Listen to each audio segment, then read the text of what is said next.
चंद्रमुखी की कहानियाँ। हेलो दोस्तों, ये कहानी शुरू होने से पहले अगर आपने हमारे चैनल को सब्सक्राइब नहीं किया है तो जल्दी से सब्सक्राइब करके बेल आइकॉन दबा दीजिए, क्योंकि हम आते हैं हर बार एक नए किस्से के साथ। हुकुमपुर में शकुंतला अपना बेटा कन्हैया और बहू राधिका के साथ रहती थी। उसकी बेटी सरिता कुछ दिनों के लिए मायके घूमने आई हुई थी। सुबह के 9 बज गए हैं, पर अभी तक रात के गंदे बर्तन यूं ही पड़े हुए हैं। राधिका, राधिका। क्या हुआ माँ जी, इतने जोर जोर से क्यों बुला रहे हैं मुझे? बहू, तूने अभी तक बर्तन क्यों नहीं धोए और चाय नाश्ता भी नहीं बनाई? माँ जी, मैं क्या अकेले यहाँ पे सारा काम करने का ठेका ले रखी हूँ? और आपकी बेटी 1 महीना बोल के पिछले 6 महीनों से मायके में आराम कर रही है। ये सब काम करने उससे बोल दीजिए। अरे बहू, मैं क्या बोलूं उसे? बेचारी ससुराल में काम कर करके थक गई थी, इसीलिए यहाँ पे आराम करने आई है। अब तू ही बता। ओहो, वो यहाँ पे आराम करेगी और मैं ससुराल में काम करते करते तो कभी थकती ही नहीं है ना सासू माँ? सीधा जाकर अपनी लाडली बेटी से बोलिए बर्तन धो के चाय नाश्ता बना दे। क्या बोली, क्या बोली? तेरी इतनी हिम्मत? मैं करूँगी काम, और वो भी अपने ही मायके में। तो तुझे क्यों लाए हैं हम, हैं? खबरदार जो मुझे एक भी काम बोली तो। मेरे ससुराल में सास ननंद मेरे से कितना काम करवाते थे, इसीलिए मैं तो यहाँ पे आराम करने आई हूँ। एक भी काम ना करूँगी मैं। हाँ, ड्रामेबाज। राधिका को अपनी ननंद सरिता के आलसीपन पे बहुत गुस्सा आता था, पर वो जितना भी कोशिश कर ले, सरिता घर के एक भी काम में हाथ नहीं बटाती थी। फिर एक दिन दोपहर को, उफ, अकेले इतना सारा काम करके बहुत टायर्ड हो गई हूँ। चलो, अब तो काम खत्म हो गया, थोड़ा सुकून से बैठकर टीवी देखती हूँ। ये रहा पॉपकॉर्न, कोल्ड ड्रिंक्स, चॉकलेट्स। अब जाकर एक अच्छी सी मूवी देखती हूँ। मायके आई हूँ, मजे करना तो बनता है। सरिता अपने खाने का सामान उठा के जब लिविंग रूम में मूवी देखने गई। हाँ, ओ मैडम, टीवी का रिमोट दे, मैं देखूंगी। दीदी, मैं पूरा घर का काम खत्म करके अभी थोड़ा टीवी देख रही हूँ, मैं नहीं दूंगी रिमोट, आप बाद में देख लेना। वैसे भी दिन भर आराम करती रहती हो। ऐसे कैसे बाद में देखूंगी? ये मेरा घर है, मेरी माँ अभी तक जिंदा है और मैं इस घर में टीवी भी नहीं देख सकती। माँ, माँ, सुन रही हो? क्या हुआ? देखो माँ, तुम्हें अच्छी तरह से पता है मैं ससुराल में कितनी तकलीफ में थी, मेरे ऊपर कितना जुल्म होता था, और अब मैं अपने घर पे टीवी भी नहीं देख सकती क्या? हाँ हाँ, क्यों नहीं, जरूर देख सकती हो राधिका। राधिका रिमोट छोड़ के गुस्से से अपने कमरे में चली गई। किसी से रिमोट छीन के अपने हिसाब से चैनल चेंज करने का मजा ही कुछ और है। राधिका, ओ राधिका, मेरे लिए 1 कप कॉफी बना के ला। राधिका को बहुत बुरा लगता था, क्योंकि घर का इतना सारा काम अकेले करने के बाद भी मन बहलाने के लिए थोड़ा टीवी भी नहीं देख पाती थी वो। फिर अगले दिन, क्या है ये? मैडम, टीवी आया है, आपका ऑर्डर है। नहीं नहीं, हमारा नहीं है, जाओ यहाँ से, गलत एड्रेस है। हमारा ही है, मैंने ऑर्डर किया है, लाओ भैया, यहाँ पे रखो। हैं? तूने ऑर्डर किया? बहुत बढ़िया, मैं ये छोटा टीवी देख देख के बोर हो गई हूँ, बड़ी टीवी में तो मजा आ जाएगा। हाँ जी नहीं, ये टीवी मैं अपने बेडरूम में रखूंगी। 56 इंच का है, 56 इंच का, बहुत बड़ा। अब कोई भी आकर मेरे से रिमोट नहीं छीन सकता।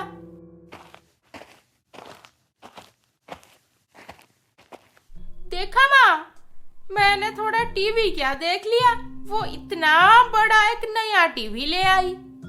हाँ, वैसे तू उससे टीवी देखने देती ही कहाँ थी, इसीलिए वो अपना ले आई। अब तुझे क्यों जलन हो रही है? हाँ, मैं ये छोटा टीवी देखूंगी और वो इतना बड़ा टीवी देखेगी? मैं तो ऐसे बिल्कुल नहीं होने दूंगी। माँ, इतना बड़ा टीवी में कितना इलेक्ट्रिक बिल आता है, आपको कुछ आइडिया है? या ऐसे ही अपनी बहू की तरफदारी कर रही हो?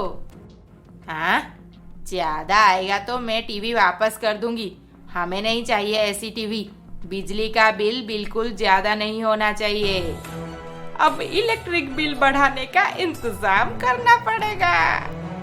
अब सरिता इलेक्ट्रिक बिल बढ़ाने का उपाय सोचने लगी ताकि राधिका का टीवी रिटर्न हो जाए। फिर एक दिन सुबह सुबह जब राधिका घर में झाड़ू लगा रही थी, हाँ, ये सरिता दीदी तो रूम में नहीं है, फिर ऐसे क्यों ऑन रखे हैं? अब पूछो तो बोलेगी अपने मायके में मैं एसी भी ऑन नहीं छोड़ सकती क्या? नौटंकी। ऐसे ही राधिका किसी ना किसी काम के वजह से जितनी ही बार सरिता के रूम में आई, हमेशा उसे एसी और साथ में फैन भी ऑन मिला। अरे बाप रे, रूम तो पूरा हिमालय हो गया है। वाह वाह, एसी फैन दोनों ऑन है, पर महारानी जाके माँ जी के पास मेरे बारे में चुगली कर रहे हैं। पर हर बार यहाँ पे एसी क्यों ऑन छोड़ देती है? कुछ अलग ही प्लान चल रहा है शायद। राधिका को अपने ननद पे डाउट हुआ और वो बाथरूम चेक करने गई तो वहाँ पे भी गीजर ऑन छोड़ा हुआ था। हे भगवान, दीदी आखिर क्या करना चाहती है? इतनी लापरवाह कोई कैसे हो सकता है? पता नहीं कब जाएगी यहाँ से। कुछ ही दिन में महीना पूरा हो गया और इलेक्ट्रिक बिल भरने का वक्त भी आ गया। पर जब शकुंतला के हाथ में बिल पड़ा तो उसके होश उड़ गए। हाँ, 7,000 बिजली का बिल 7,000 आया है। हे भगवान, ये ननंद भाभी के झगड़े में मैं महीने का 7,000 बिल नहीं दे सकती। इन दोनों को उठा लो। देखा माँ, मैं ना बोली थी आपको, जितना बड़ा टीवी उतना ज्यादा बिल। आपने तो उस टाइम मेरी एक भी ना सुनी। अब भुगतो। मुझे और भुगतना नहीं। ए राधिका, तू ये टीवी वापस कर दे, नहीं तो तुम ननंद भाभी के वजह से मैं दोनों टीवी तोड़ दूंगी। हाँ। अब राधिका को अच्छी तरह से समझ आ गया था कि सरिता अपने कमरे में एसी, फैन, गीजर क्यों ऑन छोड़ देती थी। नहीं माँ जी, आप गुस्सा मत कीजिए। मुझे लगता है इस महीना गलती से बिल ज्यादा हो गया है। अगले महीने को अगर बिल ऐसे ही बढ़ के आया तो मैं अपना टीवी खुद रिटर्न कर दूंगी। हाँ।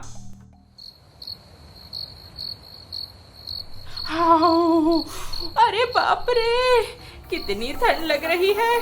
पर नहीं, एसी फैन दोनों ऑन रहना चाहिए, तभी तो अगले महीने उसका 56 इंच का टीवी रिटर्न होगा।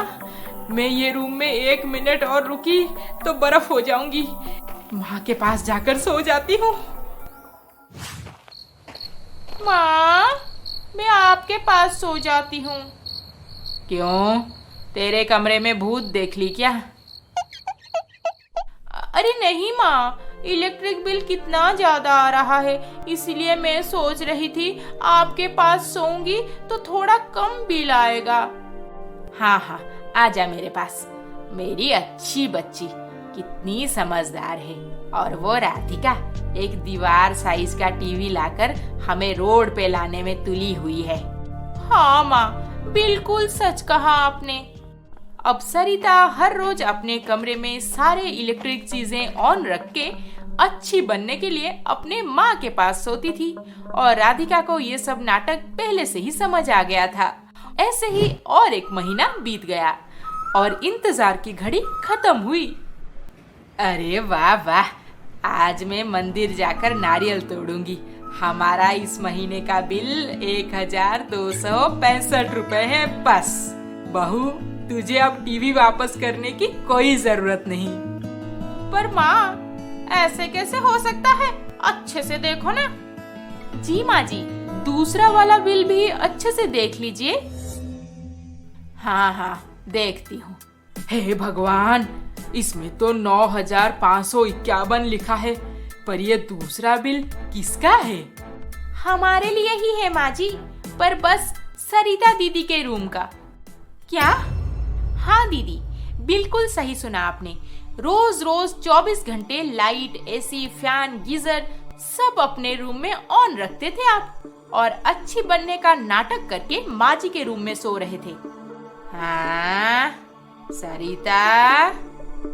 जी माँ जी, मुझे तो ये पिछले महीने से ही समझ आ गया था, इसीलिए इस महीना मैं इलेक्ट्रिशियन बुला के सरिता दीदी के रूम का मीटर अलग कर दी, ताकि आपको पता चले कि किसने कितना बिल बढ़ाया है। माँ, देख रही हो अपनी बहू को कैसे मेरे पीछे लगी हुई है, मुझे मायके में सुकून से रहने भी नहीं देती। चुप कर, तेरी खबर लेती हूँ मैं। और राधिका, अगर तुझे ये बात पिछले महीने से पता था तो मुझे पहले क्यों नहीं बताई? इससे मैं उसके ससुराल ही भेज देती। अभी भी देर नहीं हुई है माँ जी। माँ, बहुत नाटक कर लिया तूने। आज से झाड़ू, पोछा, बर्तन सब तू करेगी, और राधिका तू खाना बनाएगी। अगर तुम दोनों के काम खत्म होने से पहले किसी का भी टीवी ऑन हुआ तो उसी दिन दोनों टीवी तोड़ दूंगी। हाँ। हाँ, सुकून मिला।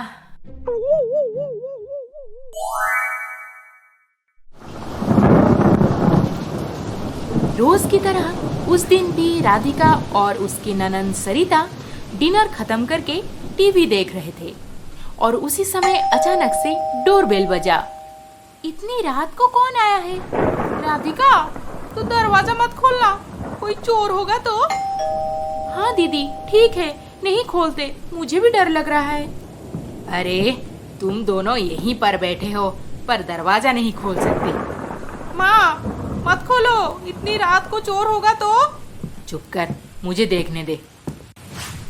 माँ जी, मुझे कुछ खाने को दे दीजिए, नहीं तो मैं मर जाऊंगी। कल से कुछ नहीं खाई, सब मुझे चोर समझ के भगा देते हैं। मेरे पेट में 4 महीने का बच्चा है, मेरे ऊपर दया कीजिए माँ जी।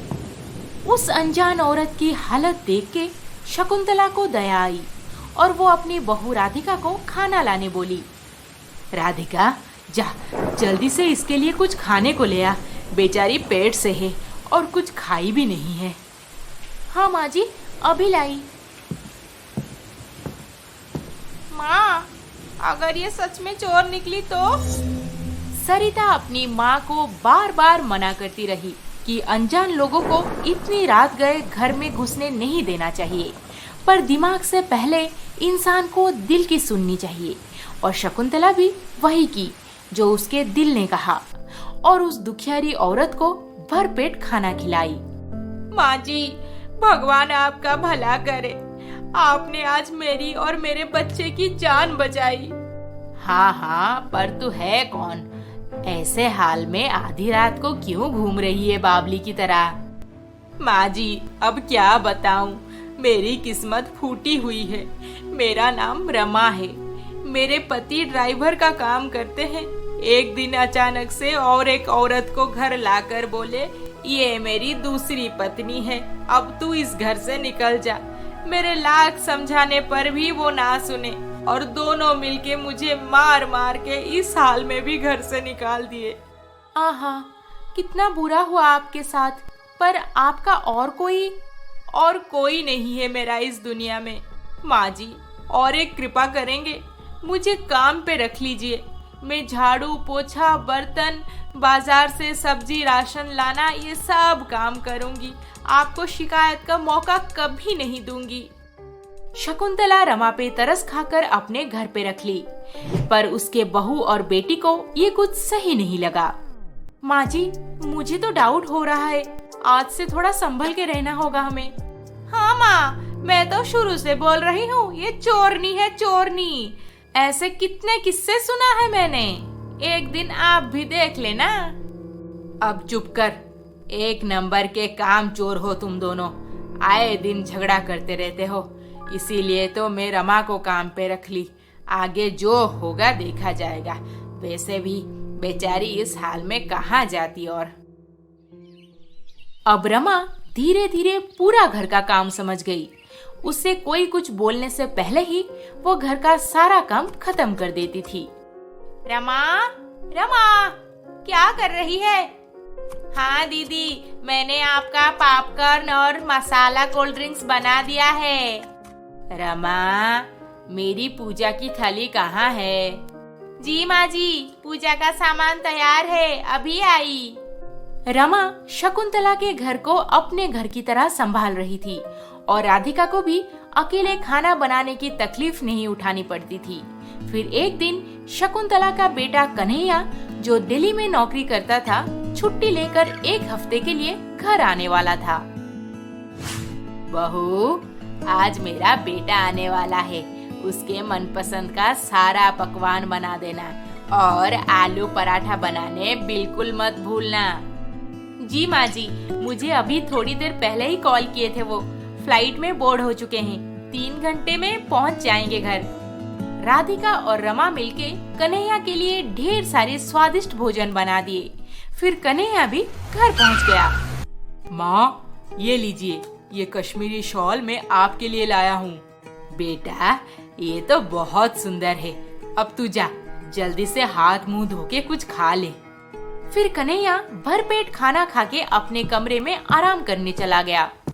राधिका, ये लो 1 लाख रुपए, संभाल के रखना। आप तो ऐसे बोल रहे हैं जैसे मैं पहली बार पैसे रख रही हूँ। मैं संभाल के रखूंगी, डोंट वरी। रमा, तुम यहाँ पे क्या कर रही हो? भाभी, मुझे माँ जी ने बोला भैया के लिए ग्रीन टी बना के देने को, इसीलिए मैं यहाँ आ गई। अच्छा ठीक है, यहाँ पे रख दो। कन्हैया का दिया हुआ 1 लाख रुपए पे रमा की नजर पड़ी, पर वो वहाँ पे ग्रीन टी का कप रखने के बाद चुपचाप चली गई। अगले दिन सुबह कन्हैया हर बार की तरह इस बार भी अपनी बहन, बीवी और माँ को लेकर बाहर घूमने जाने वाला था और सब सही टाइम पे तैयार भी हो गए।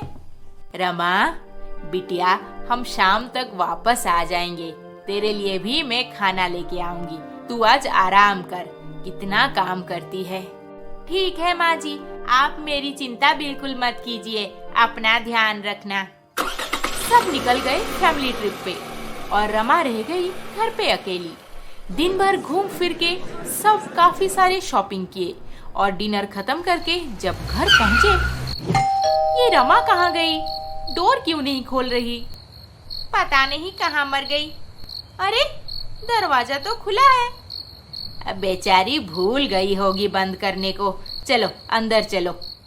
रमा, रमा, 1 गिलास पानी लेके आ। रमा, शाम को गार्डन में पानी दिए हो ना? सब रमा को ढूंढ लिए, पर रमा पूरे घर में कहीं नहीं दिखी। अरे, तुम लोग इतना परेशान क्यों हो रहे हो? गई होगी यहीं कहीं पे, आ जाएगी। अब जाओ, सब आराम करो। दिन भर घूम फिर के सब थके हुए थे। बिस्तर पकड़ते ही नींद आ गई, पर रमा रात को घर वापस नहीं आई। फिर अगले दिन सुबह पता नहीं ये रमा कहाँ चली गई। आज सारा काम मुझे अकेले करना पड़ेगा। आपकी कामचोर बहन दिन भर बस खाना खाती रहेगी और टीवी देखेगी। अरे, सुबह सुबह गुस्सा क्यों कर रही हो मेरी जान? अच्छा सुनो, दिल्ली से तुम्हारे लिए जो नया ड्रेस लाया हूँ उसे आज पहन लो। ठीक है। जब राधिका अपना अलमीरा खोल के ड्रेस निकालने गई, अरे पैसे कहाँ गए? आपके दिए हुए 1 लाख रुपए मैं तो यहीं पर रखी थी, पता नहीं कौन ले गया। राधिका पूरा अलमीरा अच्छे से देख ली, पर पैसे नहीं थे। फिर सबका डाउट रमा पे गया, क्योंकि वो पैसे रमा की नजर में पड़ी थी और वो कल से गायब भी है।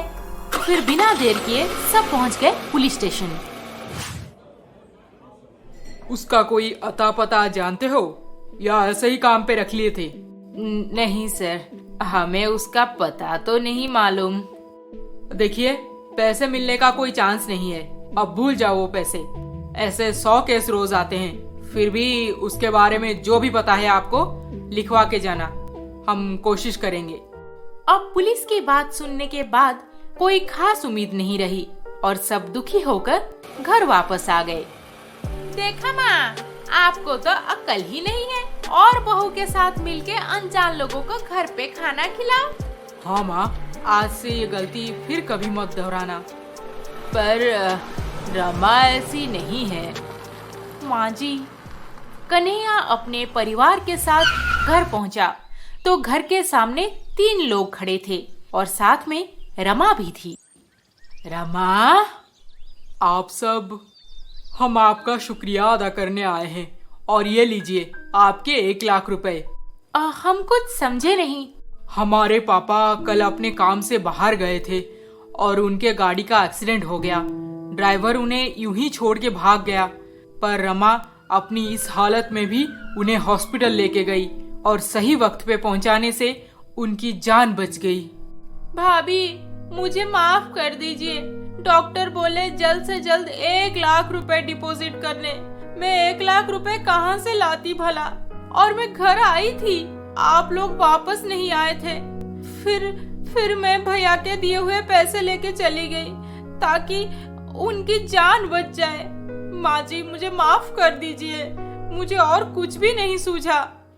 और शकुंतला मौसी, ये आपके लिए हम कुछ गिफ्ट लेके आए हैं, प्लीज इसे एक्सेप्ट कीजिए।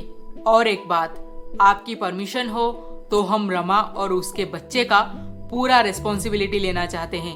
वो आज से हमारे साथ हमारे घर पे रहेगी। रमा चली जाएगी तो माँ मुझे झाड़ू पोछा बर्तन करने फिर से बोलेगी। नहीं, रमा जैसी बहन को हम खुद से दूर नहीं कर सकते। हमें पता था रमा हमें धोखा देके कभी नहीं जा सकती, है ना माँ? मैं बोल रही थी ना? हाँ माँ जी, मैं और कहीं नहीं जाऊंगी, आपके पास ही रहूंगी। उस दिन से शकुंतला रमा को अपने घर की नौकरानी नहीं बल्कि अपनी बेटी जितना प्यार देने लगी। कभी कभी लोग मजबूरी में कुछ ऐसा काम करके दुनिया के सामने बुरे तो बन जाते हैं, पर अगर उनकी नियत अच्छी और सच्ची हो तो लोगों की नजर में उनकी इज्जत और बढ़ जाती है। शकुंतला अपना बेटा कन्हैया और बहू राधिका के साथ बहुत खुश थी। मानो किस्मत में हो तो ऐसे बेटे बहू मिलते हैं। साथ में उसकी बेटी सरिता पिछले 6 महीनों से मायके घूमने आई हुई थी, तो शकुंतला की खुशी 4 गुना बढ़ गई थी। फिर एक दिन कन्हैया कंपनी में हुए अपने प्रमोशन के बारे में घर पे सबको बोला और साथ में ये भी पता चला कि उसे कंपनी 1 साल के लिए फॉरेन भेज रहा है। बेटा, प्रमोशन की बात सुनकर बहुत अच्छा लगा, पर ये फॉरेन ना जाकर यहीं पर रह के काम क्यों नहीं कर लेता तू? माँ, बात तो आपने सही कहा, पर फॉरेन में 1 साल एक्सपीरियंस लेकर आऊंगा तो मुझे यहाँ पे बड़े बड़े पोजीशन में बहुत अच्छे ऑफर्स मिलेंगे और साथ में फॉरेन में कमाई भी बड़ी अच्छी होती है। माँ, वो सब तो ठीक है, पर आप हमें छोड़ के कन्हैया फॉरेन चला जाए, इसमें किसी का भी दिल नहीं मान रहा था, पर वो सबको मना लिया और 1 महीने के बाद फॉरेन कंपनी में ज्वाइन करने निकल गया।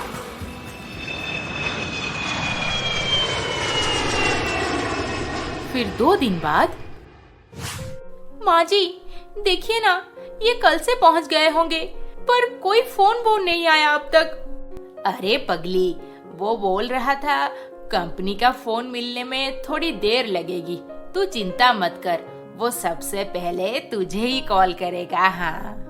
ऐसे देखते ही देखते 1 हफ्ता बीत गया, पर कन्हैया का कोई कॉल नहीं आया। घर पे सब परेशान हो गए। कंपनी में पूछताछ करने से पता चला कि कन्हैया वहाँ के कंपनी में पहुँचा ही नहीं। फिर शकुंतला और उसकी बहू बहुत कोशिश कर लिए, पर कन्हैया का कोई अता पता नहीं मिला। माँ जी, महीना बीत गया पर उनकी कोई खबर नहीं आई। मैं क्या करूं माँ जी? राधिका, सब ठीक हो जाएगा बहू। कन्हैया जरूर आ जाएगा, तो चिंता मत कर। हे भगवान। कुछ महीने बीत गए, पर ना कन्हैया वापस आया और ना ही उसका कोई कॉल आया। यहाँ घर का गुजारा करना भी मुश्किल हो गया था। सरिता, तुझे तो पता है हमारे हालत अब ठीक नहीं है। एक एक दिन भी हमें सोच समझकर खर्चा करना पड़ रहा है। तू अपने ससुराल क्यों नहीं चली जाती बेटी? नहीं माँ, मुझे इतना पराया मत कर दो। जब यहाँ पे सब ठीक था तब मैं बहुत एंजॉय की। अब आप दोनों को इस हाल में छोड़ के मैं चली जाऊं? नहीं माँ, मैं हर हाल में आपके साथ रहूंगी। सरिता दीदी, खाने पीने का भी तो खर्चा उठाना मुश्किल हो रहा है, इसीलिए आपको। अच्छा, ये बात है, तो फिर ठीक है। रमा, रमा। जी दीदी। तुम्हें तो पता है अब हमारी हालत कैसी है। आज से हम तुम्हें काम पे नहीं रखेंगे, तुम अपने घर चले जाओ। घर से चले जाने की बात सुनकर रमा के होश उड़ गए। पेट में 8 महीने का बच्चा लेकर वो बेचारी इस हाल में कहाँ जाती भला। पूरे घर पे सन्नाटा सा छा गया। रमा भी अपना सामान बांध ली, पर अचानक रमा के दिमाग में कुछ सूझा। माँ जी, हम में से कोई भी ये घर छोड़ के या फिर आपको छोड़ के नहीं जाना चाहता, तो क्यों ना हम सब मिलके कोई काम शुरू करें? काम? कौन सा काम करेंगे हम, और कौन देगा हमें पैसा? भाभी, मैं जब छोटी थी तब मेरी माँ शादियों में मिठाइयाँ बनाने जाया करती थी, और मैं भी बड़े होते होते बहुत स्वादिष्ट मिठाइयाँ बनाना सीख गई। माँ जी, मैं आप सबको मिठाइयाँ बनाना सिखाऊंगी। शायद इसी से हमें कुछ मदद मिल जाए। दूसरा कोई चारा ना होने की वजह से शकुंतला रमा की बात मान ली और कुछ पैसे इकट्ठे करके 2-3 तरह के मिठाइयाँ बनाने लगे। रमा उन मिठाइयों को लेकर बाजार के दुकान में बेचने गई। मिठाइयाँ तो बहुत स्वादिष्ट हैं, पर हम इन मिठाइयों को बेचेंगे तो हमारे बनाई हुई मिठाई कोई नहीं खरीदेगा। रमा बाजार में सारी दुकान घूम आई। सब उनके मिठाइयों का वाह वाह तो किए, पर कोई अपने दुकान में बेचने को तैयार नहीं हुआ। रमा दुखी होकर घर वापस आ गई। अब हम क्या करेंगे? बचे कुचे पैसे तो इन मिठाइयाँ बनाने में लगा दिए, अब राशन लाने को भी पैसे नहीं रहे। अरे मनोहर भैया, आइए, अंदर आइए। शकुंतला, कन्हैया के बारे में सुनकर बहुत अजीब लगा, पर अब हम क्या कर सकते हैं? सब भगवान के हाथ में है। मेरा दिल कहता है सब ठीक हो जाएगा। वैसे कल मेरे बेटे की सगाई है, आप सब जरूर आना। अगले दिन शकुंतला मनोहर के बेटे की सगाई में निकली। पास में कुछ भी नहीं था ले जाने को, तो वो उन मिठाइयों को साथ में ले गई। मनोहर भैया, ये मिठाइयाँ मैं अपने हाथों से बनाई हूँ, इन्हें आप सारे गेस्ट में बांट देना। सगाई के बाद जब सब खाना खाए, मिठाइयों का टेस्ट सबके मन को छू गया। सब मिठाई की तारीफ करने लगे। मनोहर भैया, मिठाइयाँ तो बहुत ही स्वादिष्ट है, कहाँ से लाए हैं? अरे ये तो हमारी शकुंतला लाई है, कह रही थी अपने घर पे ही बनाई है। अच्छा, तब तो मैं शकुंतला को बोलूंगी मेरे पोते के जन्मदिन में भी वही मिठाइयाँ बनाए। ऐसे ही देखते देखते कुछ ही दिनों में शकुंतला के मिठाई की खबर पूरे इलाके में फैल गई। माँ जी, मैं क्या सोच रही थी, क्यों ना हम एक छोटा सा दुकान खोल दे, ताकि हमें किसी और के घर पे जाकर मिठाइयाँ ना बनाना पड़े, और दुकान से हमें हर रोज फायदा भी होगा। बात तो तूने सही कहा रमा। फिर क्या था, शकुंतला बिना देर किए बाजार में एक मिठाई का दुकान लगाई। मुनाफा भी बहुत अच्छा मिलने लगा।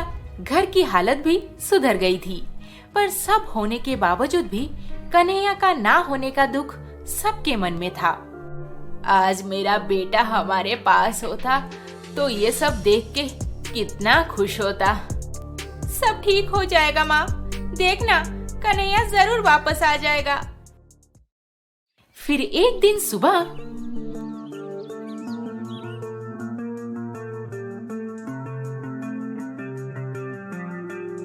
बहू, सरिता, रमा, अरे कहाँ हो सब लोग? जल्दी आओ, एक अच्छी खबर है। माँ जी, मेरे पास भी एक गुड न्यूज है। अच्छा, पर पहले मैं बोलूंगी। नहीं माँ जी, पहले मैं बोलूंगी। अच्छा ठीक है, आप ही पहले बोल दीजिए। हमें नए एमएलए के यहाँ से कॉल आया था। 1 लाख रुपए की मिठाई बनाने का ऑर्डर है ना गुड न्यूज? अब तू बता। माँ जी, इनका कॉल आया था। क्या? मेरे कन्हैया का कॉल आया था? हाँ माँ जी, वो इंडिया में पहुँच चुके हैं। कुछ ही घंटों में घर पे पहुँच जाएंगे। माँ, क्या बताऊं, एक गलत केस में मुझे एयरपोर्ट से ही पुलिस पकड़ के ले गई। मेरे ऊपर कार्रवाई चली, पर भगवान की कृपा से केस गलत साबित हुआ और मुझे छोड़ दिए। फिर शकुंतला एक एक करके सारी बातें अपने बेटे को बताई। अरे वाह, आप लोगों ने तो इतना बड़ा बिजनेस खड़ा कर दिया। शायद जो होता है अच्छे के लिए ही होता है। बिल्कुल सही कहा। ना कन्हैया लापता होता, ना इतना बड़ा बिजनेस खड़ा हो पाता। हुनर तो हम सब के पास होता है, पर सही समय पे सही इस्तेमाल से ही हमें सफलता मिलती है।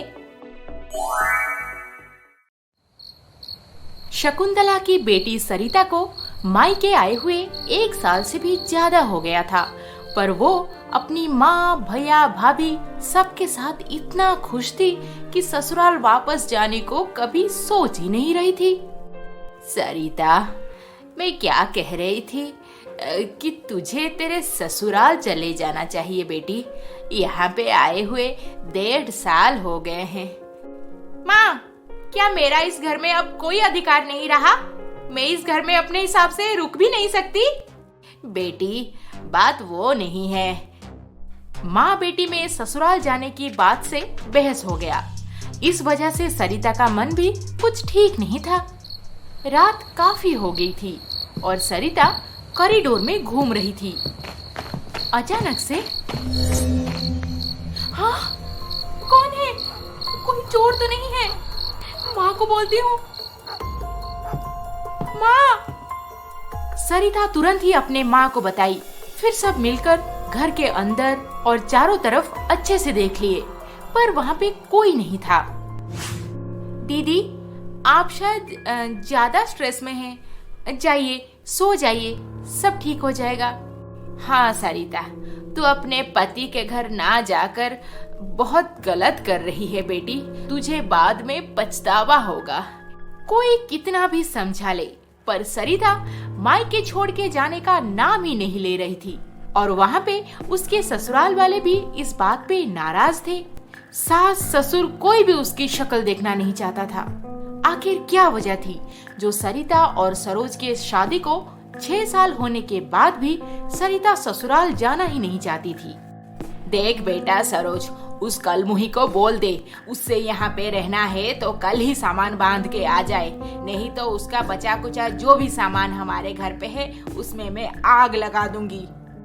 मायके में कौन सी शादीशुदा लड़की इतने दिनों तक रहती है? हाँ, जैसा परिवार वैसी बेटी। बेशरम, क्या कमी रखी थी हमने उसकी? हाँ बेटा, कभी उससे कोई काम करने बोली हूँ मैं आज तक? हमेशा उसे एक बेटी के तरह रखा था इस घर पे। अब और नहीं, बस बहुत हो गया। सरिता के सास ससुर तो बहुत अच्छे थे। वो सरिता को बहू नहीं, एक बेटी की तरह देखते थे। पर सरिता तो ढीठ थी। अपनी जिम्मेदारी घर गृहस्थी से मुंह छुपा के मायके में बैठी हुई थी। फिर एक दिन सुबह सरोज पहुंचा अपने ससुराल में। सरिता, चलो, अभी मेरे साथ घर चलो। घर? कौन सा घर? मैं अपनी माँ के पास ही रहूंगी और कहीं नहीं जाने वाली मैं। सरोज जितनी भी बार समझाने की कोशिश की, सरिता एक भी ना सुनी। वो तो थी ही मुंहफट। बिना हिचकिचाए सीधा मना कर दी। वो ससुराल कभी नहीं जाएगी। निकल जाओ यहाँ से, मुझसे ये फालतू का रिश्ता निभाना नहीं होगा। सरिता से ऐसे सख्त जवाब सुन के सरोज बहुत दुखी हो गया और वो फिर कभी सरिता को लेने नहीं आएगा ये भी बोल दिया। सरोज भैया, सरिता दीदी बुरी नहीं है, पर पता नहीं वो क्यों नहीं जाना चाहते आपके घर। शायद उनको काम का प्रेशर ज्यादा रहता है वहाँ पे। काम? उससे कोई कुछ काम नहीं करवाता। दिन भर आराम करती रहती है, टीवी देखती रहती है। ऐसा ससुराल ढूंढने से भी नहीं मिलेगा उसे। रखो अपनी बेटी को अपने पास, मुझे और नहीं समझाना किसी को। सरोज गुस्सा होकर चला गया और सरिता को उसके माँ और भाभी बहुत समझाने के बाद भी उसके जिद के सामने हार गए। मैं नहीं जाऊंगी, ये मेरा फाइनल डिसीजन है। आप दोनों जाओ यहाँ से, अकेला छोड़ दो मुझे। जल्दी से अपना मन बना ले, नहीं तो मैं तुझे एक दिन यहाँ से धक्का मार के निकाल दूंगी सरिता। हाँ, मैं भी देखती हूँ कैसे निकालोगे मुझे। दीदी चुप कर, तू ही है मेरे माँ को मेरे खिलाफ भड़काती रहती है।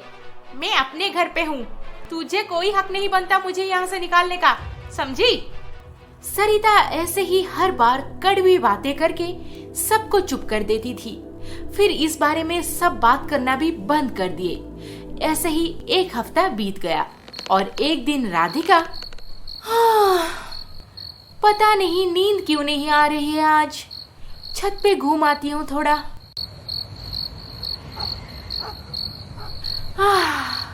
कितनी अच्छी हवा चल रही है, मजा आ गया। हाँ, तभी अचानक से राधिका को कुछ दिखा, जैसे लगा कि कोई उससे देख के भाग गया वहां से। राधिका डर के मारे तुरंत नीचे चली गई और अपनी सास को बताई। हाँ, कुछ दिन पहले सरिता को कोई दिख गया और आज तुझे, पर घर के अंदर तो कोई नहीं आया। चलो रमा को पूछते हैं एक बार, अगर उसने कुछ देखा होगा तो।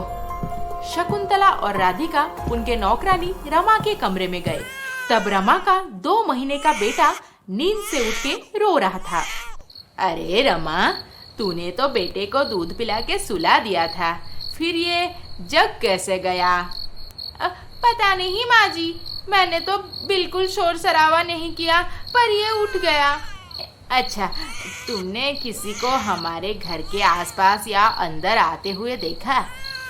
नहीं तो माँ जी, मैं तो बबुआ को सुला रही थी। उस रात सब सो गए और अगले दिन सुबह। नमस्ते। नमस्ते, आप? मैं सरोज जी के तरफ से आया हूँ, ये रहे तलाक के पेपर्स। तलाक? बहुत अच्छा किया उसने। मैं अभी उस तलाक के पेपर्स पे साइन करके उसे वापस भेज देती हूँ। अब मुझे यहाँ पे हमेशा के लिए रहने से कोई नहीं रोक सकता। तुम पैदा होते ही मर क्यों नहीं गई सरिता? कैसी पत्नी हो, कैसी बहू हो तुम? ससुराल का मुंह काला करके अब हमारा भी करने वाली है। खबरदार, जो तलाक के पेपर्स पे दस्तखत किए तो। सरिता दीदी प्लीज। तलाक के पेपर्स देखने के बाद से सरिता बहुत खुश लग रही थी। पूरा दिन यूं ही बीत गया सरिता को समझाते समझाते। अब रात के 2 बज रहे थे, पर किसी के आंखों में नींद नहीं थी। फिर अचानक से शकुंतला को घर के बाहर खिड़की के पास कुछ आवाज सुनाई दी। राधिका और सरिता भी वही आवाज सुन के तुरंत ही लिविंग रूम में आ गए और तीनों मिलके उसी खिड़की के पास देखने गए तो उन्हें हल्की हल्की आवाज रमा के कमरे से सुनाई दी और रमा किसी आदमी के साथ अंदर अपने कमरे में बात कर रही थी। थोड़ी देर बाद वो आदमी खिड़की से कूद के चला गया। रमा, तू हमारे घर पे चोरी करवा रही है? नहीं माँ जी, मैंने तो कोई चोरी नहीं किया। मैं तो क्या? कौन था वो? किसको बुलाती हो हमारे घर पे इतनी रात को? भाभी, वो मेरे पति हैं। कभी कभी रात को छुप के मुझसे मिलने आते हैं और उनके पास वापस चले जाने को धमकाते रहते हैं। आज मैंने उन्हें सीधा बोल दिया, अगर आइंदा वो यहाँ पे आए तो मैं पुलिस कंप्लेन कर दूंगी। रमा, तुम मुझे ये बात पहले भी बोल सकती थी। अच्छा रहने दो। अब सुनो, वो तुम्हारा पति है। अगर तुम्हें अपने पास बुला रहा है तो तुम्हें चले जाना चाहिए बेटी। तुम खुश रहोगी उसके पास। खुश? और उसके साथ? मैं 4 महीना पेट से थी माँ जी, और वो दूसरी औरत को घर लाकर मुझे धक्का मार के आधी रात को निकाल दिया था। उसके साथ मैं खुश रहूंगी? मुझे अच्छी तरह से पता है वो हमारे मिठाई के बिजनेस के बारे में सुनने के बाद पैसे हड़पना चाहता है मुझसे, और कुछ नहीं। औरत हूँ तो क्या सब बर्दाश्त कर लूं? मुझे भी हक बनता है खुद के खुशी के बारे में सोचने का। हाँ, मैं कहीं नहीं जा रही। फिर रमा के फैसले पे सब राजी हो गए। ऐसे पति के पास कौन जाना चाहेगा भला। औरत हूँ तो क्या सब बर्दाश्त कर लूं? मुझे भी हक बनता है खुद के खुशी के बारे में सोचने का।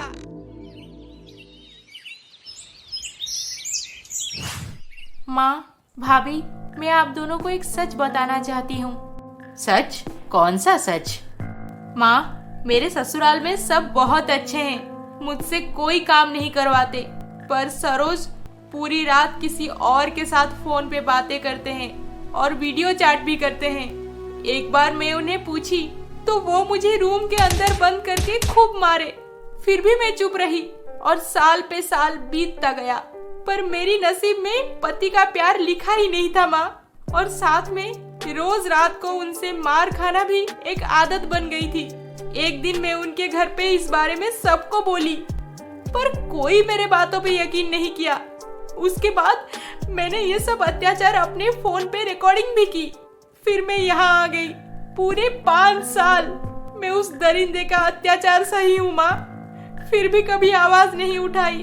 पर कल रमा की बातें सुनने के बाद मुझ में हिम्मत आ गई है सबको सच बताने की। अब बोलो माँ, मैं चली जाऊँ अपनी ससुराल, निभा लूँ अपनी पत्नी होने का धर्म? सरिता, अभी उस तलाक के पेपर्स पे दस्तखत करके उसको भेज दे।